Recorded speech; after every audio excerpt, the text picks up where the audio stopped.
Chris Harrison is speaking out for the first time since stepping away from The Bachelor. Chris spoke to Michael Strahan on GMA today and apologized for comments he made, defending a contestant for attending an Old South party on a plantation in 2018. Watch.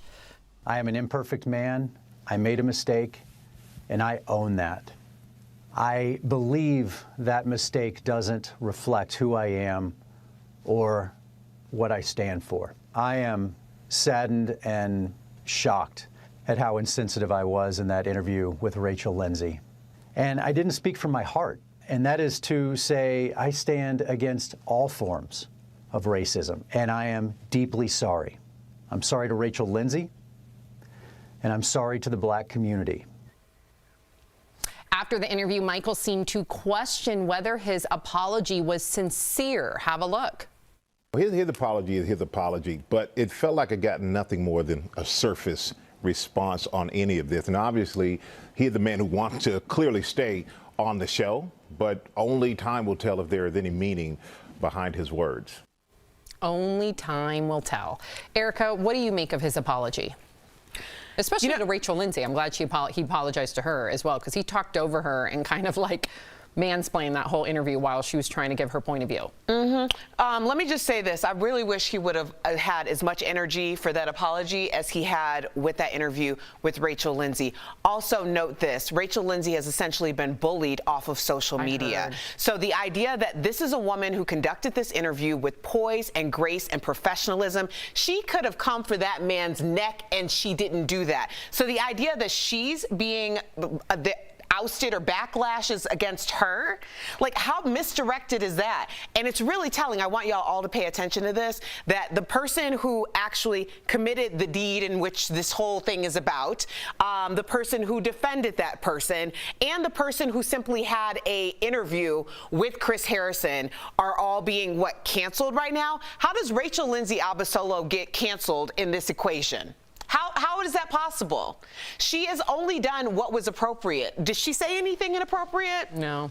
I didn't think so. Yeah, she's had to turn off all of her comments. And Al, I hear you, so chime in after Jeff. She's had to turn off all her comments on social media because of the attacks and the threats. She's had people threaten her life. Well, she's not being canceled, right? She's still working for Extra. She's chosen to go off social media, which I have chosen to do as well at times because I understand the backlash. Granted, not, I'm sure, what she's getting, but I understand the pain and the hurt that you feel from people doing that. I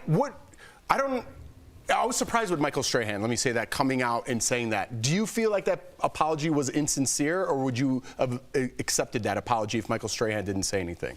Well, it's just that apology, not Rachel Lindsay aside. Yeah, I think that if you're going to make an apology, and I question a few choices as to the host. I mean, I think Emmanuel Acho is an amazing host, but I would have thought that Rachel Lindsay would have been the host of the After the Rose.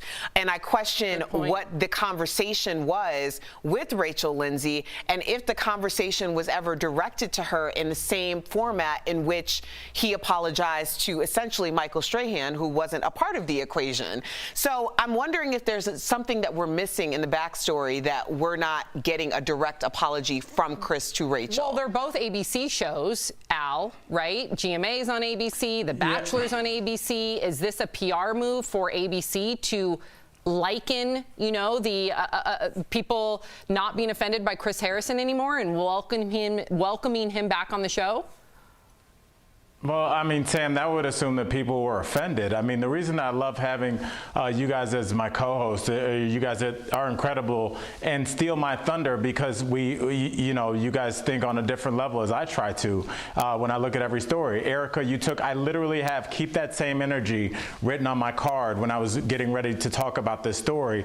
And what I'm saying is if you watch that whole interview, you would realize, with Chris and Rachel, he was very aggressive. And then he comes hat in hand, when he comes to speak to Michael Strahan. And this is where I'm starting to see the word cancel culture, which Chris Harrison used in that interview with Rachel. Again, I'm seeing that used again, but it's starting to become a buzzword. But it's like, well, who got canceled here? Because the McConnell young lady, Kirkconnell, what's her name? The bachelorette that did the racist stuff, Kirkconnell. yes, her Instagram page is still up, and she's at 500,000 followers. She also has a Support Rachel Instagram page, and she has a fan page that are also still up. And I looked it up. Bachelorettes make between winners of the Bachelorette make between $5,000 and $15,000 per post. So Rachel Lindsay having to shut down her Instagram is beyond cancel culture. You are affecting her income permanently. Great answer. And that needs Great to be points. spoken about.